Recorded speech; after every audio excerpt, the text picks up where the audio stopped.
Bonjour et bienvenue sur la mécanique universelle. Alors aujourd'hui, nous sommes le samedi 5 février 2022. Je continue ma lecture du livre écrit par Will Durant et sa compagne Vie et doctrine des philosophes, à la partie qu'il consacre à Emmanuel Kant et l'idéalisme allemand. Alors, je découvre en même temps que je lis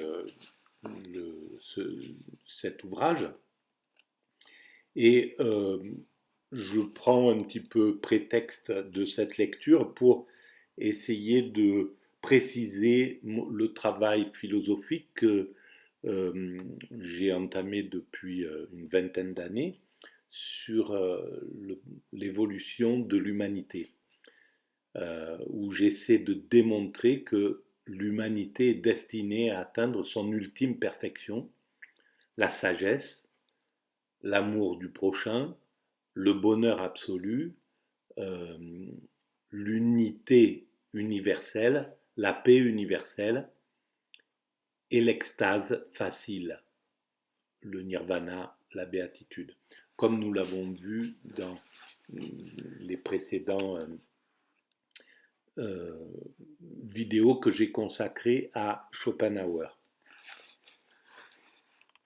Donc, je commence ma lecture. 1. Vers Kant. Jamais système de pensée n'eut autant d'influence sur une époque que la philosophie d'Emmanuel Kant sur le XIXe siècle.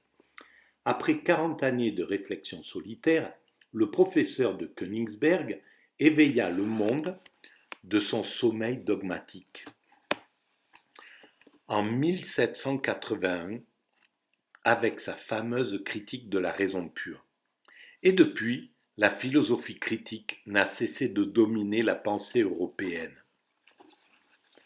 Portée sur la vague de romantisme qui déferla en 1848, la philosophie de Schopenhauer eut un règne de courte durée. En 1859, la théorie de l'évolution balaya tout devant elle, et le divertissant iconoclasme de Nietzsche occupa le centre de la scène philosophique vers la fin du siècle. Mais ce ne furent là que des manifestations secondaires et superficielles sous lesquelles se dérobait le courant vif et puissant de la pensée kantienne. Aujourd'hui, ces théorèmes essentiels sont devenus les axiomes de toute philosophie. Donc, Will Durant écrit cet ouvrage dans les années 30. Il faut préciser cela.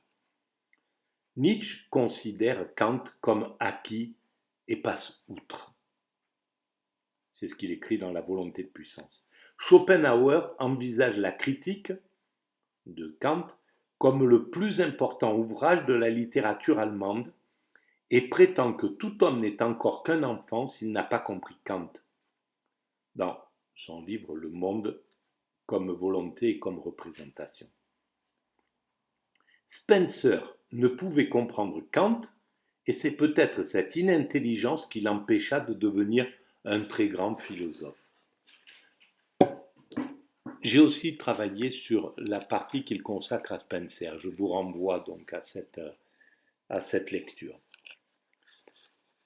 toujours sur YouTube. En modifiant le mot de Hegel, on pourrait dire que pour être philosophe, il faut d'abord avoir été disciple de Kant. Devenons donc ses disciples tout de suite, mais il semble qu'on ne puisse le devenir d'emblée, car en philosophie comme en politique, la plus longue distance entre deux points, c'est la ligne droite. Kant est la dernière personne au monde à consulter Kant. Notre philosophe, tel Jéhovah, parle à travers les nuages, mais sans la lueur de l'éclair. Il dédaigne les exemples et tout ce qui est concret. Donc on voit la grande différence dans cette introduction par rapport à la technique de Schopenhauer. Kant semble être un idéaliste, c'est-à-dire de tout voir à partir de l'esprit, et donc de mépriser l'esthétique littéraire, les jolis mots, la belle organisation, pour être essentiellement efficace philosophiquement parlant. Schopenhauer, c'est un petit peu différent, d'après ce que dit Will Durant. C'est-à-dire que sa lecture est beaucoup plus aisée, beaucoup plus agréable, pleine d'images et de belles tournures. Il dédaignait les exemples et tout ce qui est concret. Cela aurait trop allongé son ouvrage, prétendait-il, dans la critique de la raison pure. Tel quel, son livre abrégé contient quelques 800 pages. C'était un ouvrage uniquement destiné aux philosophes professionnels, et ceux-ci n'avaient pas besoin d'exemples. Cependant, lorsque Kant confia son manuscrit de la critique à son ami Hertz, qui était très au courant des idées spéculatives, ce dernier le lui rendit après en avoir lu la moitié, en disant qu'il craignait de devenir fou s'il allait jusqu'au bout. Comment nous y prendre avec un tel philosophe? Approchons-le avec précaution par des chemins détournés, en nous tenant d'abord à la circonférence du sujet, et tâchons ensuite de trouver la voie qui nous conduira vers ce centre subtil de toutes les philosophies, vers ce centre subtil qui recèle le secret et la richesse de la plus difficile de toutes les philosophies. Donc, petit 1, de Voltaire à Kant. Ici, l'acheminement va de la raison théorique, sans foi religieuse, à la foi religieuse sans raison théorique. Voltaire, c'est le progrès des Lumières françaises, l'encyclopédie, le siècle de la raison. Le chaleureux enthousiasme de François Bacon avait inspiré à tous les savants d'Europe, sauf à Rousseau, une confiance indiscutable dans l'aptitude de la science et de la logique à résoudre enfin tous les problèmes et à mettre en lumière la perfectibilité infinie de l'homme. Voilà ce qui me relie à cette philosophie. Sauf que la perfectibilité, pour moi, et donc pour ce que je développe sur la mécanique universelle, elle n'est pas infinie, elle a un but, une finalité, atteindre son ultime perfection et y jubiler, y jouir. Voilà. Jouir de l'extase qu'elle engendre, de la sagesse qu'elle engendre. Condorcet, dans sa prison, écrivit son tableau historique du progrès de l'esprit humain, 1793, qui disait la magnifique conscience du XVIIIe siècle dans la science et la raison, et n'exigeait d'autres clés du royaume d'utopie que l'éducation universelle. Voilà, chaque période a ses propres faiblesses, et la nôtre, où s'épanouit ma philosophie, et c'est la même chose.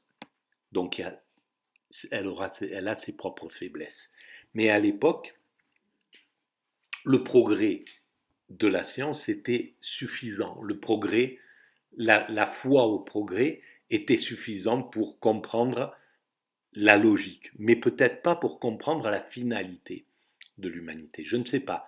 Je sais que en lisant le commentaire que Will Durant a consacré à Schopenhauer, je me suis rendu compte que Schopenhauer voyait dans la finalité peut-être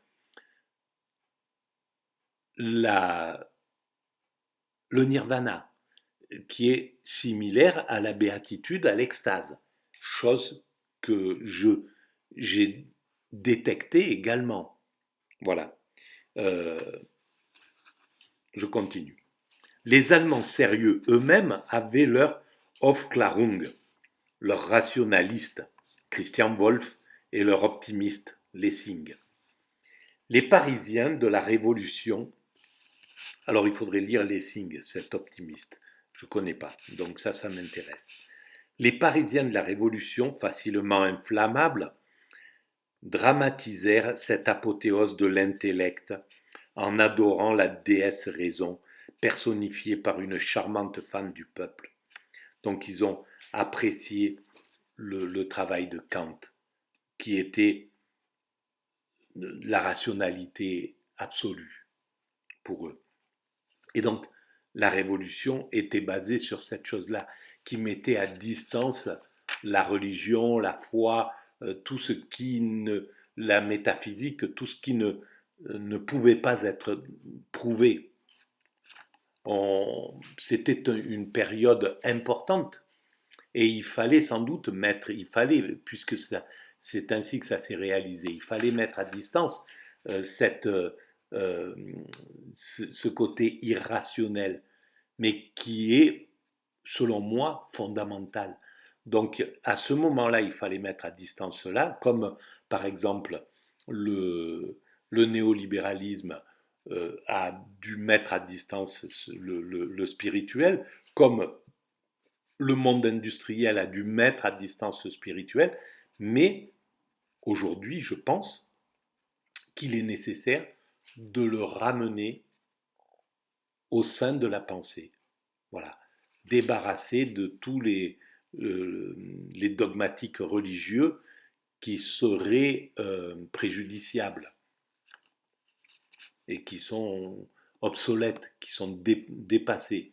Il y a dans les religions des choses qui sont absolument vitales pour l'humanité, pour la morale, une partie de la morale, une partie de l'éthique, une partie de la vision, etc., du prochain, de l'autre, de l'individu.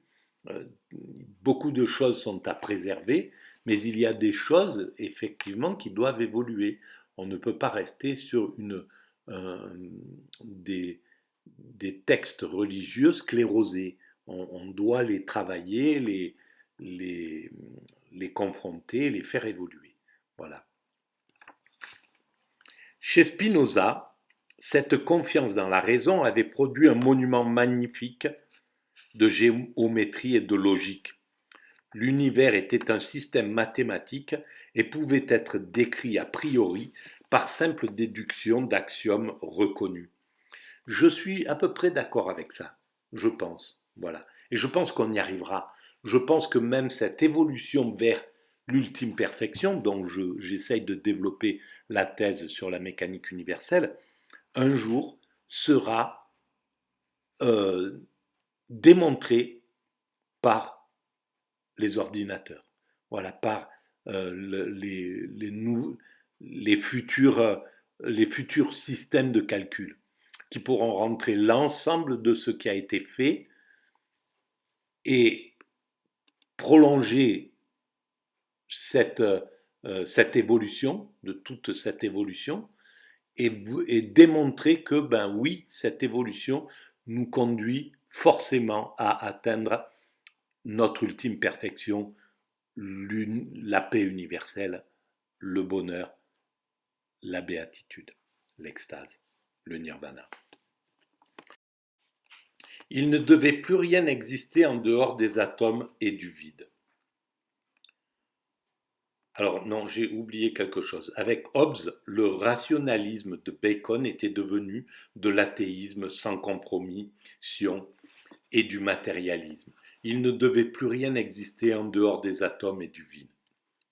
De Spinoza à Diderot, la foi sombra dans le sillage de la raison. L'un après l'autre, les vieux dogmes disparurent. La cathédrale gothique de la croyance médiévale, avec ses détails délicieux et grotesques, s'effondra.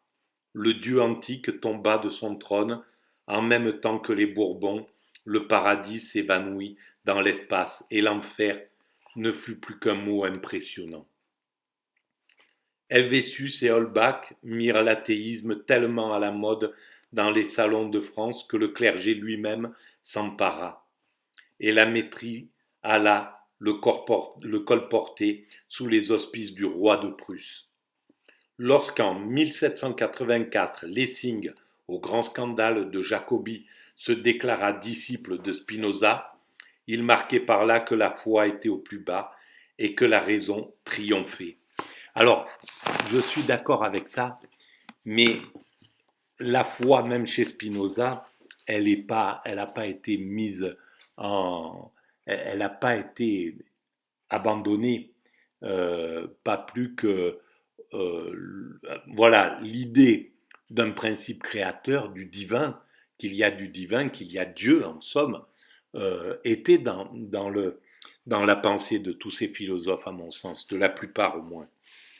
La seule chose, c'est que il fallait abattre ce qui, dans la religion, était un frein à l'évolution sociale, à l'évolution psychologique, à l'évolution intellectuelle, à l'évolution scientifique, à l'évolution sexuelle, à l'évolution de la femme, à l'évolution, etc. Voilà, toutes ces évolutions que le libéralisme, finalement, a mis en route à partir de plus ou moins de cette époque-là. Il fallait maîtriser le religieux pour que le progrès technique puisse se développer. Mais, à mon sens, ces grands penseurs, à l'image des grands scientifiques du XXe siècle, comme Einstein, croyaient et avaient conscience qu'il y avait quelque chose de plus fort, de plus grand à l'origine de l'univers, à l'origine de la création. Dieu, voilà. Donc, on n'est pas encore délié de cela. Et à mon sens, l'idée du divin, la seule chose, c'est sa forme euh, qui est qu'on a écartée, hein, l'idée d'avoir une représentation imagée de ce que pourrait être le divin, de ce que serait Dieu. Euh, Tout ça est mis de côté, bien sûr. Et donc, on ne peut même pas l'imaginer. Voilà, on ne sait pas euh, ce vieillard avec une barbe, c'est pas quelque chose qui nous est crédible. Comme ça, dans un premier temps, rien ne dit que c'est pas la réalité et que finalement, euh, ce divin, c'est ça, à un certain niveau, et que l'univers, cet univers tel que nous le voyons, c'est une cellule, c'est un atome, et dans cet atome, il y a nous qui sommes cette infinité, etc., la Terre avec la vie, etc. Ça serait... Donc on ne connaît même pas les dimensions des choses. On les a construites, on a construit ces dimensions pour pouvoir comprendre. C'est extraordinaire d'ailleurs que l'homme ait pu arriver à prendre des étalons comme ça pour pouvoir se comprendre, comprendre son monde, comprendre cet univers. Mais rien ne prouve que nous soyons dans le vrai. David Hume quitta une si grande place dans l'assaut que les Lumières françaises livrèrent à la croyance au surnaturel, disait que lorsque la raison est contre l'homme, celui-ci ne sera pas long à se mettre contre la raison. La foi et les espérances religieuses proclamées dans les 100 000 sanctuaires dressés sur le sol européen étaient trop profondément enracinées dans les institutions sociales et dans les cœurs pour accepter facilement le verdict hostile de la raison. Il était inévitable que cette foi et cette espérance en appelassent de cette condamnation en mettant en question la compétence du juge et réclamassent un examen de la raison, aussi bien que la religion. Qu'était-ce que cet intellect qui proposait de détruire par un syllogisme des croyances consacrées par des milliers d'années d'existence et par l'adhésion de millions de créatures humaines? Était-il infaillible? Ou n'était-ce qu'un organe humain comme n'importe quel autre borné dans ses fonctions et ses pouvoirs? Le moment était venu de juger ce juge, d'examiner ce barbare tribunal révolutionnaire qui prononçait si facilement des sentences de mort contre les vieilles croyances. Le moment était venu pour une critique de la raison. Voilà, je commence à comprendre ce qu'est cette philosophie, la critique de la raison pure, la critique de la raison pratique. J'avais pas compris, je lisais ce titre-là comme quelque chose, critique de la raison. J'avais pas fait le lien avec la raison, le côté pragmatique des choses, et qu'il était nécessaire de le critiquer. Et voilà, effectivement, Kant qui en arrive à ce niveau. Petit 2. De Locke à Kant. Le chemin avait été frayé pour un tel examen par les ouvrages de Locke, Berkeley et Hume, bien qu'en apparence leurs conclusions fussent aussi hostiles à la religion. John Locke, 1632-1704, avait proposé d'appliquer à la psychologie les preuves et les méthodes inductives de François Bacon. Dans son grand essai sur l'entendement humain, 1689, la raison, pour la première fois dans la pensée moderne, s'était repliée sur elle-même et la philosophie avait commencé à examiner l'instrument auquel elle s'était si longtemps confiée. Ce procédé d'introspection se développa peu à peu en philosophie, en même temps que dans le roman, tel que conçurent Richardson et Rousseau, de même que la couleur sentimentale et émotive de Clarisse Harlowe et de la nouvelle Héloïse eut sa contrepartie dans l'exaltation philosophique de l'instinct et du sentiment aux dépens de l'intellect et de la raison. Comment se produit la connaissance ? Avons-nous, comme certaines braves gens le supposent, des idées innées, telles que celles du bien et du mal par exemple, ou celles de Dieu, idées inhérentes à l'esprit depuis la naissance et antérieures à toute expérience. Et c'est là où je vous renvoie vers ma philosophie, la mécanique universelle, où j'essaie d'expliquer d'où nous vient l'idée du bien et du mal, d'où décline cette idée-là. En fait, qu'elle décline d'une sorte d'instinct du bien qui existe dans la nature, qui n'a pas ce terme évidemment, mais lorsque par exemple un loup prend à la gorge un subalterne, un dominant loup prend à la gorge un subalterne et que le subalterne fait acte de soumission et que le loup arrête, alors qu'il pourrait continuer à être cruel en somme, c'est le début c'est une sorte de morale de laquelle nous tenons notre morale, l'origine de notre morale. En fait, notre morale décline de cette morale instinctive. D'ailleurs, on la retrouve dans la cour de récréation, on ne frappe pas un homme à terre, etc., des choses comme ça. Voilà, ce type d'éthique. Alors, bien sûr, certains diront que c'est par économie d'énergie que le loup ne maltraite pas, etc. Peu importe. En tout cas, c'est l'origine de notre morale. Quand nous nous sommes distingués des autres primates, quand nous avons développé la parole, la conscience, etc., c'est à partir de là, on s'est imposé des interdits. Ça, on ne peut pas le faire, ça, on doit le faire, voilà, etc. Des interdits, des choses qui étaient mal, des choses qui étaient bien, etc. Et c'est à partir de là que nous avons développé tout ce qui est devenu aujourd'hui notre droit, le droit, la loi, etc.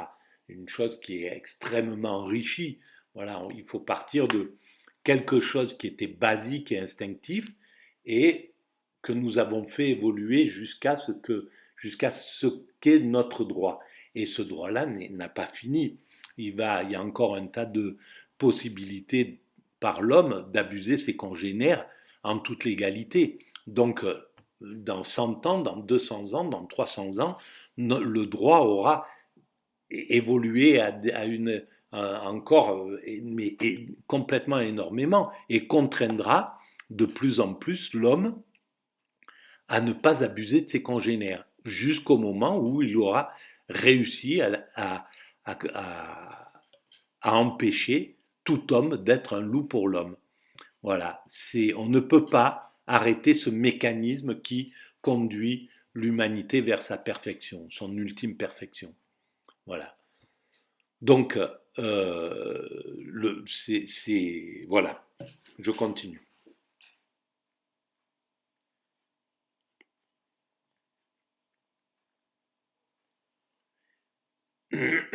Certains théologiens inquiets, craignant de voir s'évanouir la foi en Dieu, et je pense que l'idée de Dieu est inhérente à quelque chose des questions que se posent les primates, très certainement.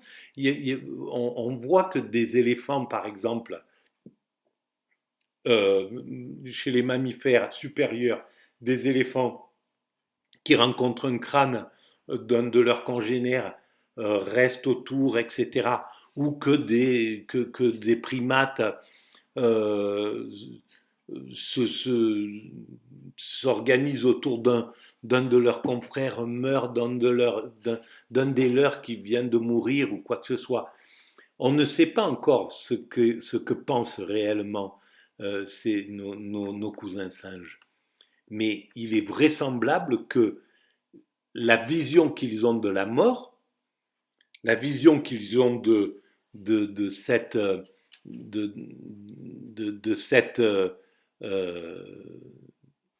de ce moment de vie, qu'ils comprennent, puisqu'ils ne restent pas indéfiniment attachés à un mort, même s'il le porte, même si la mère le porte dans ses bras, à un certain moment, elle abandonne. Donc ça veut dire qu'elle comprend ce qu'est la mort.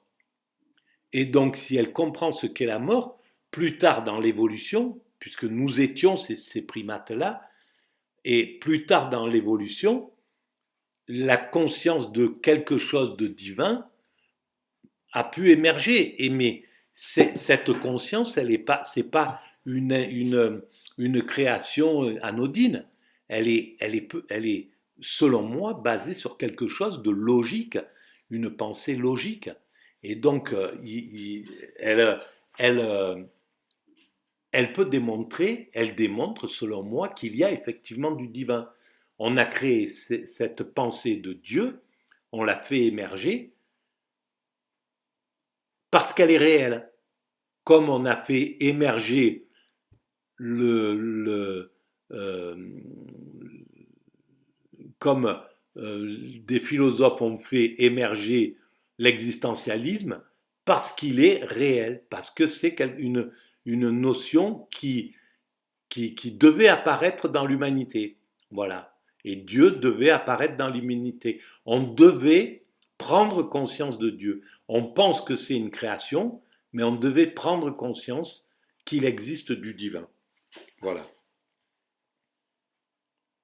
Certains théologiens inquiets, craignant de voir s'évanouir la foi en Dieu, parce qu'aucun télescope ne l'avait révélé jusque-là, avaient pensé fortifier la foi et la moralité en montrant que leurs idées fondamentales et centrales étaient innées dans toute âme normale. Je ne dirais pas que c'est inné, je dirais qu'elle décline de quelque chose qui était déjà présent et qui est sans doute présent à l'origine du vivant. C'est pas quelque chose d'anodin, c'est pas une création idiote. Il n'y a pas de création idiote en réalité, il n'y en a pas. On ne peut pas créer quelque chose d'idiot. On peut créer quelque chose, mais on ne peut pas créer quelque chose d'idiot. Mais Luke, quoique bon chrétien, est tout prêt à défendre le plus éloquemment du monde la plausibilité de la religion, ne pouvait accepter ces hypothèses. Il déclara tranquillement que toute notre connaissance vient de l'expérience et par nos sens, qu'il n'y a rien dans l'esprit qui ne fût au préalable dans le sens. Et il a raison.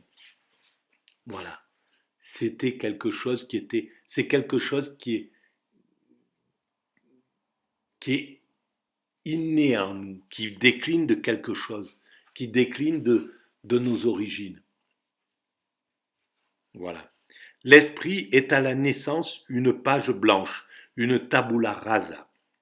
et l'expérience des sens s'y inscrit de 1000 façons, jusqu'à ce que la sensation engendre la mémoire, et que celle-ci à son tour engendre les idées. Tout cela semblait mener à l'effarante conclusion que, puisque les choses matérielles seules peuvent affecter nos sens, nous ne connaissons que la matière, et devons nous incliner devant une philosophie matérialiste. Si les sensations sont l'étoffe de la pensée, alors, prétendaient les gens inconsidérés, la matière doit être la substance de l'esprit. Je vais m'arrêter là. Je vais juste continuer un petit peu. Pas du tout, dit l'évêque Georges Berkeley. Cette analyse de l'entendement suivant la formule de Locke prouve plutôt que la matière n'existe pas, sauf sous sa forme de pensée. Et la science nous montre que la matière n'existe pas. Donc, nous sommes loin d'avoir compris la réalité des choses. Et le matérialisme est loin d'être une science exacte et indéboulonnable. Et c'est ce que cherche à exposer ma théorie, ma philosophie. L'humanité est destinée à atteindre sa perfection, son ultime perfection. Voilà, je vous renvoie à cette lecture. Merci, à bientôt.